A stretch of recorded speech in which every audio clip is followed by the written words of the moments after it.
Washington, CNN. President Donald Trump has a message to Republicans in Congress: "You don't like the Iran nuclear deal, so you deal with it." His expected decision to decertify the agreement would allow him to save face and dent Barack Obama's legacy. And by handing its fate to lawmakers, he would also limit his political exposure to any decision to kill off a pact backed by U.S. allies. His expected move is already being condemned by critics, who warn he is putting U.S. national security at risk to satisfy his own prejudices toward a deal he has branded an embarrassment to America. Trump has twice previously, and grudgingly, been forced to certify that Iran is complying with its terms. But though the International Atomic Energy Agency and U.S. military leaders say Iran is honoring the agreement, Trump has had enough. Two senior officials told CNN that Trump is expected to unveil his decision next week.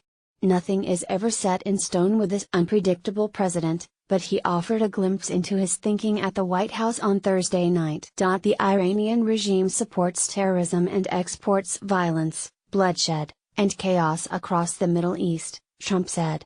That is why we must put an end to Iran's continued aggression and nuclear ambitions. They have not lived up to the spirit of their agreement.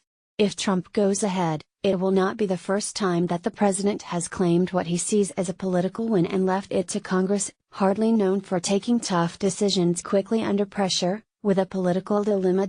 In September, Trump won plaudits from supporters by ending another Obama legacy item, DACA, a program that shields undocumented migrants brought to the U.S. as children, and gave Congress 6 months to rule on their fate. Trump's decision will not eradicate the Iran deal in itself. Republican hawks in Congress are thought unlikely at this stage to decide within a statutory 60-day period to reimpose sanctions that would cause Iran to walk away. European diplomats who support the deal don't believe that Republican leaders want to kill the deal, or carry the blame for doing so, though there are no guarantees since the GOP vehemently opposed Obama's decision to sign on. Still, some non-proliferation experts fear the decision could trigger a succession of events that weaken the deal, embolden critics in the US and hardliners in Iran who always opposed it, and lead to its eventual collapse.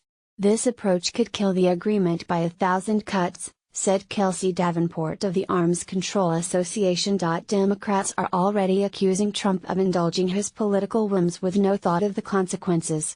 Architects of the deal also point out that it was limited to Iran's nuclear program, and was not meant to address Iran's threatening behavior in other areas.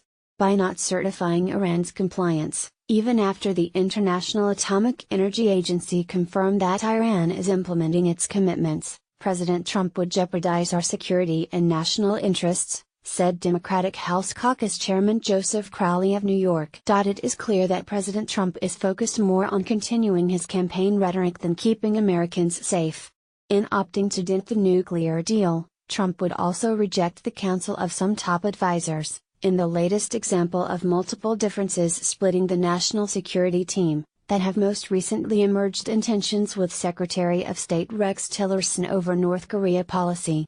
Absent indications to the contrary, the Iran deal is something that the president should consider staying with, Defense Secretary Mattis told the Senate Armed Services Committee on Tuesday. Sources told CNN's Dana Bash that Democratic senators visiting the White House this week came away with the impression that National Security Advisor H.R. McMaster was not sold on the idea that decertifying the deal was the way Trump should go. The move, despite available evidence that Iran is indeed living up to the pact, could also have a prolonged diplomatic cost. It would be certain to outrage U.S. allies, and further jolt transatlantic ties that were soured by Trump's withdrawal from another international agreement, the Paris Climate Accord. It would raise doubts about American credibility in negotiations, and threaten the country's capacity to close future global agreements, for instance in any eventual diplomatic process to end the North Korean nuclear crisis. The move could also allow Iran to claim the moral high ground by portraying itself as a reasonable player in the world in comparison to the United States. Although he has frequently lambasted the Iran deal,